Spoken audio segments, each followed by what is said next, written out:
অপেক্ষা মাথো 2027লৈ অসমীয়াই স্বচক্ষে দেখা পাব বৃন্দাবনী বস্ত্ৰ।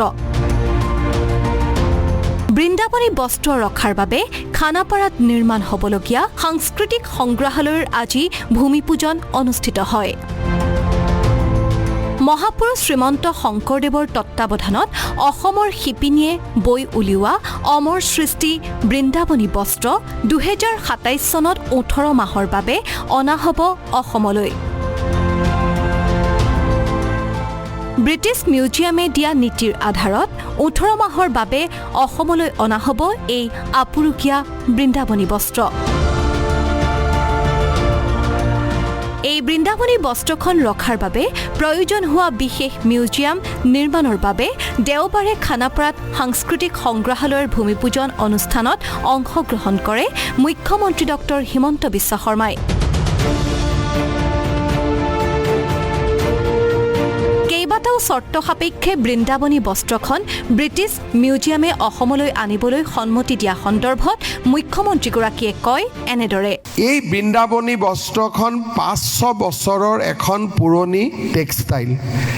ইয়াক অলপো যদি প্ৰয়োজনতকৈ বেছি সূৰ্যৰ কিৰণ পৰে বা প্ৰয়োজনতকৈ কম সূৰ্যৰ কিৰণ পৰে বস্ত্ৰভাগৰ বয়স কমি যাব। আজিকালি ব্ৰিটিছ মিউজিয়ামত এই বস্ত্ৰভাগো প্ৰদৰ্শন নকৰে। কোনোবাই চাব বিচাৰিলে অসমৰ পৰা বা ভাৰতৰ পৰা মেইল কৰিলে তেওঁলোকে বিশেষ দিন এটাতহে আপোনালোকক মাতিব আৰু চাবৰ সুবিধা দিব। কাৰণ তেওঁলোকে অনুভৱ কৰে যে বস্ত্ৰভাগ এতিয়া লাহে লাহে তাৰ জীৱন কমিব আৰম্ভ কৰিছে, সেইকাৰণে ইয়াক সংৰক্ষণৰ আৰু বেছি প্ৰয়োজন। তাৰ পিছত আমাক ব্ৰিটিছ মিউজিয়ামে ক'লে যে এনেকুৱা এটা আমাক মিউজিয়াম লাগিব যিটো মিউজিয়ামত ব্ৰিটিছ মিউজিয়ামৰ দৰেই শীত তাপ পোহৰ গোটেইখিনি নিয়ন্ত্ৰিত হ'ব। বৃন্দাবনী বস্ত্ৰ ৰাখিব পৰা অত্যাধুনিক মিউজিয়াম নিৰ্মাণ সন্দৰ্ভত মুখ্যমন্ত্ৰীগৰাকীয়ে কয়, মিউজিয়ামটো বনাই দিম আৰু সম্পূৰ্ণ জিন্দাল গ্ৰুপৰ খৰচত আমি এই মিউজিয়ামটো বনাই দিম। অসম চৰকাৰে ইয়াৰ কাৰণে এটকাও দিব নালাগে, মাত্ৰ আমাক মাটিডোখৰ দেখুৱাই দিব লাগে। ভূমিপূজন অনুষ্ঠানত অংশগ্ৰহণ কৰি মুখ্যমন্ত্ৰী ডক্টৰ হিমন্ত বিশ্ব শৰ্মাই কয় যে অসমৰ সংস্কৃতিক পুনৰ উদ্ধাৰৰ সময় এয়া। বিগত 5 বছৰত হিমন্ত বিশ্ব শৰ্মা নেতৃত্বাধীন চৰকাৰৰ লক্ষ্য আছিল অসমক ভাৰতৰ ভিতৰতে উজ্জ্বল ৰাজ্য হিচাপে প্ৰতিষ্ঠা কৰা। বৰ্তমান অৰ্থনৈতিক তথা সাংস্কৃতিক দিশত ভাৰতে অসমলৈ উভতি চাইছে।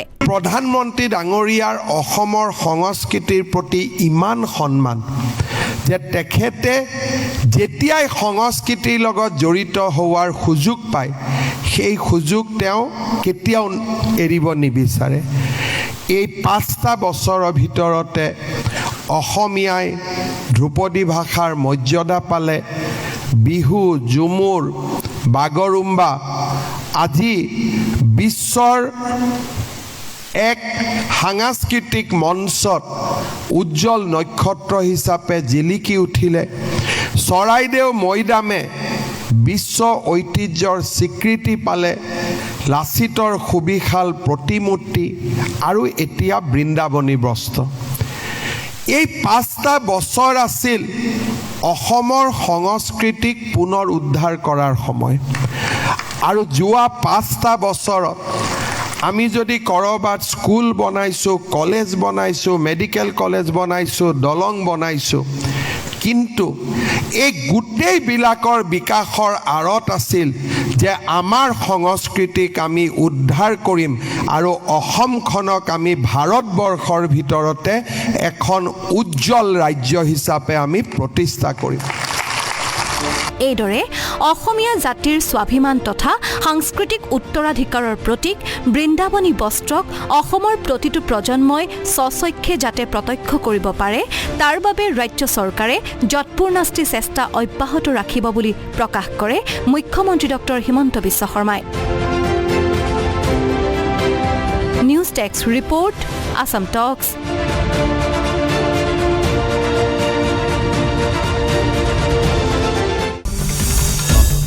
Assam Talks. আপোচবিহীন অসম কণ্ঠ।